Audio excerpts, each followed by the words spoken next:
semakin direndahkan oleh Allah. Iblis itu mendongak karena tidak menerima perintah Allah, tidak melaksanakan perintah Allah. Maka direndahkan oleh Allah.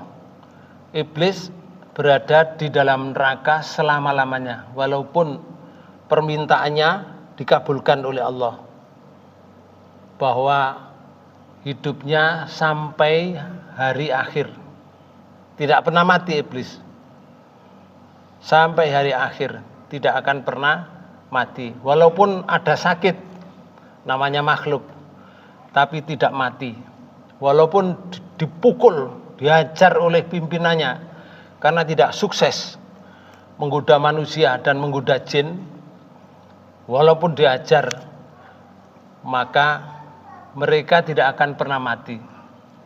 Walaupun hancur karena perkataan manusia kalimat la ilaha illallah, karena iblis sendiri mengatakan ahlaktun nas bidzunubi wa ma'asi, aku akan menghancurkan manusia dengan dosa dan maksiat. Wa ahlakuni bila la ilaha illallah wal istighfar, dan aku akan hancur sendiri kalau ada orang mengatakan la ilaha illallah, tidak ada Tuhan selain Allah, wal istighfar, dan mengatakan astaghfirullah, aku akan hancur sendiri. Iblis mengakui seperti itu, Pak. Kehancuran iblis tidak akan membuat kematian, karena dia hanya menjauh. Hancurnya itu dia menjauh, kembali lagi, karena tidak ada kematian dalam istilah hidup di dalam iblis ini. Allah memberikan tangguh sampai hari dibangkitkan, sampai hari kiamat. Bapak Ibu saudara sekalian, karena itu sebuah pengakuan kepada kholiknya. Boleh kita sibuk dengan pekerjaan, boleh kita sibuk dengan keduniaan, karena kita ini hakikatnya, hidup ini hakikatnya adalah menunggu kematian. Menunggu kematian. Di dalam hidup ini diberi oleh Allah macam-macam ujian. Ada yang namanya ujian baik dirasa oleh kita, ada namanya ujian buruk dirasa oleh kita. Kalau di dalam Quran surat 21, surat Al-Anbiya, di ayat 35 itu Allah menyatakan a'udzubillahi minasyaitonirrajim. Kullu nafsin dha'iqatul maut. Setiap yang berjiwa itu akan mengalami kematian. Setiap yang berjiwa akan mengalami kematian. Termasuk makhluk yang namanya malaikat juga akan mengalami kematian. Cuma ayat ini diperuntukkan kepada manusia dan jin. Diperuntukkan pada manusia dan jin, bukan untuk malaikat. Setiap yang berjiwa itu akan mengalami kematian.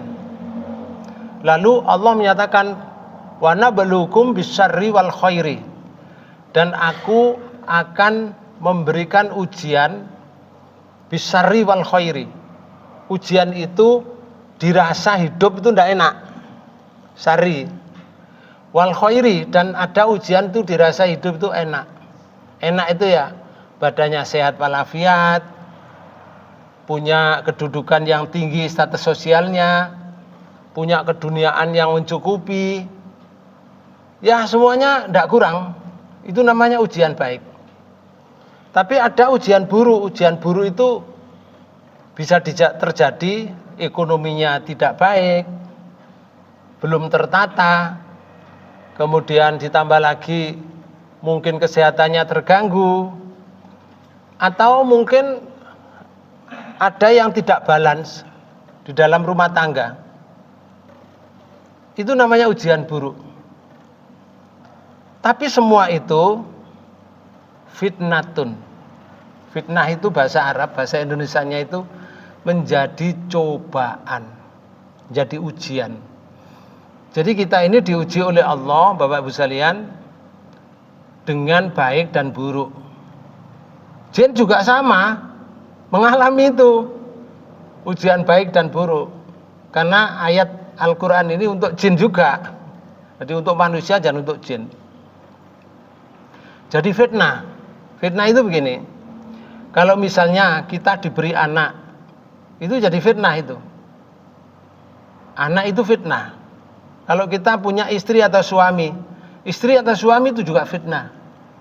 Kalau kita punya harta, harta itu juga fitnah. Kalau kita punya kedudukan, itu juga fitnah. Fitnah itu artinya begini, untuk menguji seberapa orang itu taatnya kepada Allah masih tetap stabil atau terinterupsi oleh kehartaan atau terinterupsi oleh kepangkatan atau keduniaan yang lain atau anak atau terinterupsi oleh suami atau istri. Itu Allah kepingin membuktikan. Karena itu jangan mengira bahwa kalau kita itu sudah beriman kepada Allah terus gak diuji, Bapak. Diuji oleh Allah. Akhasiban nasu ayyutraku ayyaqulu amanna wa hum la yuftanun. Itu di Quran surat 29 ayat 2. Apakah kamu mengira kalau kamu sudah mengatakan saya beriman kepada Allah, lalu kamu tidak diuji? Diuji, Bapak. Diuji. Jangan pernah mengatakan saya sudah beriman pada Allah, tapi kok masih ujian saya begini. Nah itu untuk Allah untuk ingin mengetahui, ya, Bapak. Itu namanya fitnah. Apakah kamu mengira bahwa kalau sudah beriman, mengatakan saya beriman, lalu kamu tidak diuji? Diuji oleh Allah. Di ayat 3 Allah menyatakan walaqad fatannal ladzina min qablihim fala ya'lamannal ladzina dzalamu wala ya'lamannal kadzibin. Dan aku telah menguji orang-orang sebelum kamu Muhammad. Artinya termasuk umat Muhammad ini, orang-orang dulu sebelum kita itu diuji oleh Allah. Sehingga Allah mengetahui wala ya'lamannal ladzina shadaku. Siapakah di antara mereka yang shadaku, yang benar? Dapat diketahui oleh Allah. Dengan diuji luar biasa, pada akhirnya dia tetap menjadi orang yang baik. Wala ya'lamannal kadzibin, dan akhirnya aku tahu siapakah orang yang dusta, mengatakan sebagai hamba Allah tapi dia berdusta ketika menghadapi ujian, jadi fitnah itu. Ibrahim itu, Pak Bu, Nabi Ibrahim, contoh yang besar sekalian, contoh. Nabi Ibrahim itu mulai dari remaja berjuang menegakkan agama Allah. Itu tidak sedikit ujiannya. Endingnya masih remaja, dibakar oleh Raja Namrud. Luar biasa. Cara membakarnya saja tidak pada umumnya. Mereka harus rajanya harus mengumpulkan rakyatnya untuk menyaksikan Ibrahim. Rakyatnya harus mengumpulkan kayu kalau tidak dibunuh. Sehingga menjadi tumpukan kayu yang luar biasa. Ketika Ibrahim mau dibakar, dipermalukan dulu di hadapan masyarakat dalam keadaan telanjang. Saya tidak bisa membayangkan, Pak Bu, kalau ada orang ditelanjangi di luar rumah, kemudian disaksikan oleh masyarakat pada umumnya. Ibrahim terjadi semacam itu. Tidak cukup itu, dinaikkan ke atas. Kemudian Ibrahim ditempatkan di satu tempat seperti ketapel begitu. Ketapel itu ditarik gini.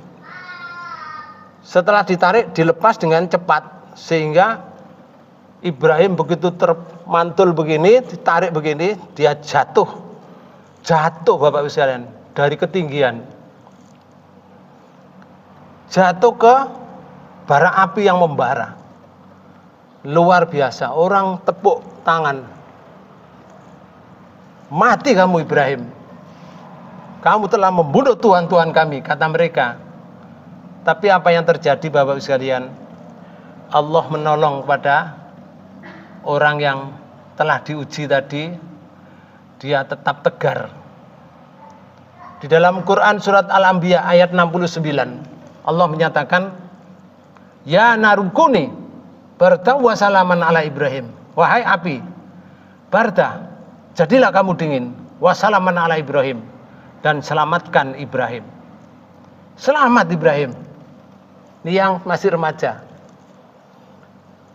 Ketika sudah mendapatkan hukuman dari Raja Namrud, diuji lagi oleh Allah. Diusir oleh bapaknya. Bapaknya sendiri yang usir. Karena Ibrahim ditanya, Ibrahim, apa kamu membenci Tuhan-Tuhan kami yang juga disembah oleh Raja Namrud? Ayo Ibrahim, kalau kamu tidak berhenti membencinya, keluar kamu dari rumah ini. Kalau tidak keluar, la'ar jumannakum, kamu akan saya rajam. Wah ya, takut kalau bapaknya sendiri yang rajam, Bapak-Ibu sekalian. Akhirnya Ibrahim, ya sudahlah Bapak, kalau Bapak menginginkan seperti itu, saya keluar. Ibrahim keluar dari rumah, Bapak-Ibu sekalian. Tidak main-main, keluar dari rumah. Kemana tujuannya? Tidak tahu. Tidak tahu. Tidak disebutkan dalam Al-Quran. Rasulullah juga tidak menyebutkan kemana larinya. Pokoknya dia keluar dari rumah, hidup menyendiri. Mulai remaja, Allah memberikan kehidupan sehingga Ibrahim bisa hidup saja, tidak tahu pekerjaan apa yang dilakukan, tidak disebutkan. Namun dia bisa hidup dan akhirnya kenal dengan salah seorang perempuan yang cantik, namanya Sarah. Sudah mulai dinikah si perempuan tadi. Tidaklah lama kemudian diuji oleh Allah. Ketemu raja lagi. Sehingga istrinya akan dinodai oleh raja. Tapi karena Ibrahim pasrah kepada Allah, istrinya juga taat kepada Allah. Begitu raja akan menodainya, dia pingsan seperti ada yang mencekik. Begitu bangkit lagi akan dinodai lagi, pingsan lagi. Akhirnya dikembalikan kepada Ibrahim. Bukan dinamakan istri Ibrahim, tapi adiknya Ibrahim. Dinamakan oleh Ibrahim seperti itu, adiknya. Kalau nama istrinya dibunuh Ibrahim. Tidak lama kemudian Bapak-Ibu sekalian, perjalanan hidup diuji oleh Allah. Ini seorang yang beriman, Bapak. Diuji. Sudah tua, tidak punya anak. Lalu istri yang tua itu menawarkan supaya nikah lagi. Dinikahkan oleh istri yang tua dengan Hajar. Kemudian punya anak namanya Ismail. Karena percintaan antara istri yang satu dengan yang lain agak rupanya miring sedikit, wajar Bapak sekalian. Karena yang satu punya anak, yang satu sudah tua belum punya anak. Pasti miring sedikit. Nah, terjadilah gesek dalam rumah tangga. Bertepatan dengan itu, Allah akhirnya menyuruh Nabi Ibrahim keluar dari rumah. Ibrahim, keluar kamu dari rumah dengan istrimu dan anakmu. Bawa. Disuruh keluar Bapak Ibu sekalian. Kemana? Tidak tahu. Tidak ada arah yang dituju. Tapi menunggu perintah Allah. Kapan saya harus berhenti. Jalan terus. Dari Palestina Bapak Ibu sekalian. Sampai ke daerah Makkah Al-Mukarramah. Namanya Bakatun. Istri diletakkan di situ. Tidak ada makanan, tidak ada minuman, tidak ada rumah, tidak ada orang. Luar biasa. Tapi di sebelahnya ada bangunan. Namanya pondasi. Yang sekarang Baitullah, Ka'bah itu Bapak sekalian. Tapi dulu belum setinggi itu. Karena masih pondasi. Nah, setelah ujian berlalu, Ibrahim pulang. Begitu meletakkan, pulang. Diperintah oleh Allah, pulang ke istri yang tua. Sehingga istri yang muda diletakkan di situ menangis. Tapi karena ada jawaban dari Ibrahim ketika ditanya, wahai Ibrahim, Mas Ibrahim, apakah engkau meninggalkan saya ini karena diperintah oleh Allah? Ibrahim dari kejauhan menganggukkan kepala ini. Enggak tega dengan anaknya. Bapak Ibu sekalian, baru namanya Hajar ini menyadari kalau ini perintah Allah pasti akan diberi kehidupan. Ternyata betul. Maka Bapak Ibu sekalian, sampai sekarang menjadi kota Mekah itu. Ibrahim pulang ke Palestina, bertemu dengan istri yang lama, akhirnya punya anak namanya Ishak. Itu luar biasa ujiannya kepada Ibrahim. Maka terjadilah kedua istrinya punya anak, yang satu Ishak, yang satu Ismail. Ibrahim nyambangi putranya di Masjidil Haram itu, di Mekah Al-Bakah itu, sekarang Makkah. Nah, sudah usia remaja, mulai bisa diajak kerja. Allah merintah Ibrahim, sembelih anakmu. Luar biasa Bapak sekalian. Sampai sekarang menjadi syariat itu di dalam Idul Kurban. Ditunaikan oleh Ibrahim. Karena itu di Quran surat 2 ayat 124 Allah memberi hadiah pada Ibrahim. Wa idzi batala Ibrahim rabbuhu bi kalimatin fa atammahun. Dan aku telah menguji Ibrahim berbagai macam ujian, perintah dan larangan, tapi ditunaikan dengan baik oleh Ibrahim. Maka Allah memberikan hadiah kepada Ibrahim. Di ayat tadi, wa idzi batala Ibrahim rabbuhu bi kalimatin fa atammahun. Qala, Allah berfirman, ini aku mengangkatmu wahai Ibrahim menjadi pemimpin masyarakat luas. Allah mengangkat derajatnya Ibrahim, Bapak Ibu sekalian. Ibrahim telah menyelesaikan ujiannya dengan baik. Ini seorang yang beriman, sehingga Allah mengetahui fala ya'lamanna alladziina shadaqu di surat 29 ayat 3. Sungguh akhirnya aku mengetahui siapakah di antara hambaku yang benar-benar beriman. Wala ya'lamannal kadzibin, dan sungguh aku mengetahui kepada hambaku yang saya uji siapakah di antara mereka yang kadzibin. Kadzibin itu dusta terhadap pernyataannya. Kalau dia mengatakan saya beriman, tapi ternyata dia dusta kepada Allah. Karena apa? Tidak menunaikan ujian yang diberikan oleh Allah. Itulah namanya hidup, diberi ujian. Qarun itu asalnya tidak punya, diberi ujian oleh Allah harta dan kekayaan dan kepangkatan. Qarun menjadi orang yang terkaya di waktu itu di dunia. Sampai anak kuncinya saja dipikul orang 2 itu enggak kuat. Anak kunci, bukan gemboknya ya, anak kunci aja. Saking banyaknya harta yang tersebar di dunia ini. Tapi apa yang terjadi? Qarun tidak taat kepada perintah Allah.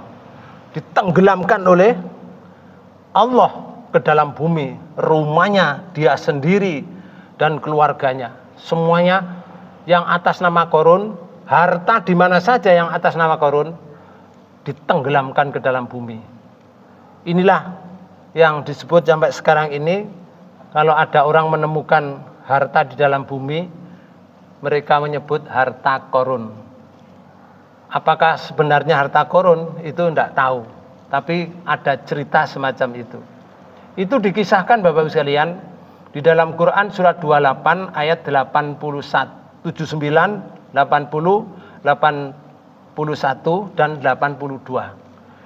Nanti bisa dilihat di rumah Bapak Ibu sekalian untuk mengetahui. Nah, Bapak Ibu sekalian, lalu Allah menyatakan begini. Jangan dikira bahwa apa yang saya berikan di dunia ini, baik berupa harta, anak dan seterusnya, itu adalah sebuah kenikmatan yang tidak ada hentinya. Tidak.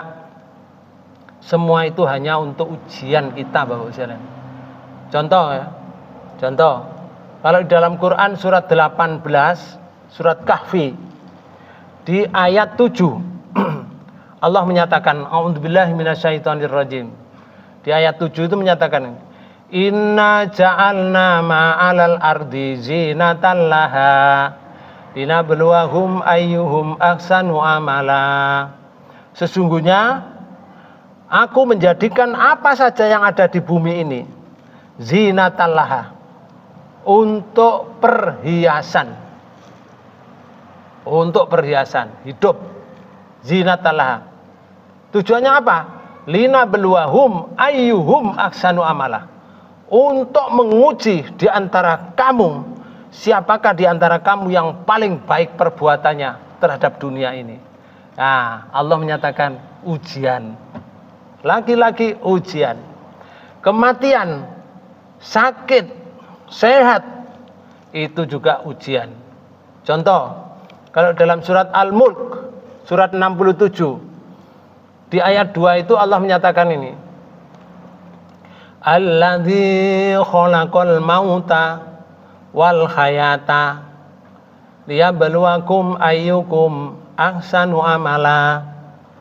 Yaitu Allah yang khalaqal mauta, menjadikan mati, wal hayata, dan menjadikan hidup. Tujuannya apa? Liyabluwakum, agar supaya Allah menguji kamu. Ayyukum ahsanu amala, siapakah di antara kamu yang paling baik perbuatannya. Oleh karena itu Bapak Ibu sekalian, apa saja yang ada pada diri kita ini adalah sebuah ujian. Jadi hakikatnya kita sibuk di dunia, hakikatnya kita berbuat untuk mengisi ruang waktu di dunia ini sebetulnya agar supaya kita nggak jenuh, Bapak Ibu sekalian. Hidup ini supaya nggak jenuh, karena pada akhirnya hidup itu menuju kematian. Pada akhirnya menuju kematian. Tapi kalau ditunggu dengan tenguk-tenguk saja, diem saja, jenuh. Supaya nggak jenuh, kerja keras. Supaya nggak jenuh, melakukan sesuatu. Kadang-kadang berhari-hari. Nah di sini sampai kadang-kadang menghilangkan waktu. Ingat, zikir itu Bapak sekalian menenangkan hati, ya. Zikir itu menenangkan hati. Ala bidzikrillahi tatmainnul qulub. Surat 13 ayat 28. Ingatlah, bidzikrillahi tatmainnul qulub. Orang yang zikir kepada Allah itu akan tatmainnul qulub, menenangkan hati. Karena itu di dalam Quran surat 20, surat Toha, di ayat 14 itu Allah menyatakan ini. Innani anallahu la ilaha illa ana fa'budni wa aqimis sholata li dzikri. Innani, sungguhnya aku, anallah, adalah Allah. La ilaha illa ana, tidak ada Tuhan selain aku. Allah menyatakan seperti itu. Oleh karena tidak ada Tuhan selain aku, fa'budni, silakan kamu menyembah aku. Caranya begini. Wa aqimis sholata li dzikri, dirikanlah sholat untuk mengingat aku. Jadi sholat itu Bapak sekalian mengingat Allah. Zikir itu sama dengan sholat. Sholat itu kalau kita perhatikan, sholat itu sama dengan doa. Kenapa? Secara kumulatif sholat itu doa, Pak. Dari awal sampai akhir itu semua doa. Doa itu artinya minta kepada Allah. Sedangkan Allah menyatakan, menawarkan diri ini. Ud'uni, mintalah kamu kepadaku. Astajib lakum, aku akan mengijabahi permintaanmu. Tapi syaratnya, ud'uni, mintalah kamu kepadaku. Lah sholat itu minta, Pak Bu, berdoa. Karena itu Allah menyiapkan waktu 5 kali dalam sehari semalam. Zuhur, asar, maghrib, isya, subuh. 5 kali ini dalam bahasa saya, Pak Bu, Allah menawarkan akan memberi sesuatu kepada orang tersebut. Di waktu-waktu itu, di bahasa saya, ayo tak tunggu 5 kali. Saya tunggu 5 kali. Saya tunggu waktu zuhur. Jalu akon tak kei. Ud'uni astajib lakum. Waktu asar, datanglah kamu pada saya. Karena itu Bapak sekalian, ditunggu oleh Allah akan diberi segala suatu permintaannya. Karena sholat itu doa. Kita diberi oleh Allah 5 waktu. Tidak ada Pak Bu orang yang siap memberi kepada seseorang sesuatu yang besar dalam sehari 5 kali, tidak ada, kecuali Allah. Cuma kita tidak mengerti, kita tidak paham. Kalau kita dipanggil, karena itu kalau ada panggilan segera disambut, karena di situ Allah akan memberi kepada kita. Suruh berdoa di situ, di 5 waktu itu. Nah, bahasa saya gini, kalau kita diundang oleh Pak Wali Kota pukul 8, datangnya pukul 8, itu terlalu mepet sudah. Kalau yang baik diundang pukul 8, datang setengah 8, nanti akan diberi hadiah. Tapi diundang pukul 8, datangnya pukul 9, tidak ada hadiah sudah, tidak akan diberi. Wong dipanggil pukul 8 kok datangnya pukul 9, apalagi pukul 10, sudah tidak diberi. Kalau kita dipanggil oleh Allah pukul setengah 12, jangan kita datang pukul 2. Bapak Ibu sekalian, ingat, fawailul lil musallin, celaka orang yang sholat, alladzina hum an sholatihim sahun, yaitu orang yang sholatnya dilalai-lalaikan, ditunda-tunda, celaka orang itu. Oleh karena itu, mudah-mudahan kita diberi sehat oleh Allah selalu, sehingga kita bisa memenuhi undangan Allah 5 waktu dalam sehari ini dalam rangka mengingat Allah. Karena Allah berjanji, orang yang mengingat aku, ala bidzikrillah tatmainul qulub, Allah akan memberikan ketenangan di dalam hati kita. Mudah-mudahan segala yang kita lakukan di bulan Ramadan ini, baik qoma Ramadannya, baik puasa Ramadannya, atau sedekah di Ramadannya, atau itikaf di Ramadannya ini, semuanya mudah-mudahan diterima oleh Allah Subhanahu wa taala dan menjadikan sarana bahwa kita nanti menghadap Allah dalam keadaan husnul khotimah. Itu yang bisa saya sampaikan. Mudah-mudahan pertemuan ini menambah pengetahuan kita sehingga kita menjadi orang yang lebih sempurna imanannya. Demikian Bapak Ibu saudara-saudara sekalian, lebih kurangnya mohon maaf. Nasru minallah wa fathun qarib. Wassalamualaikum warahmatullahi wabarakatuh.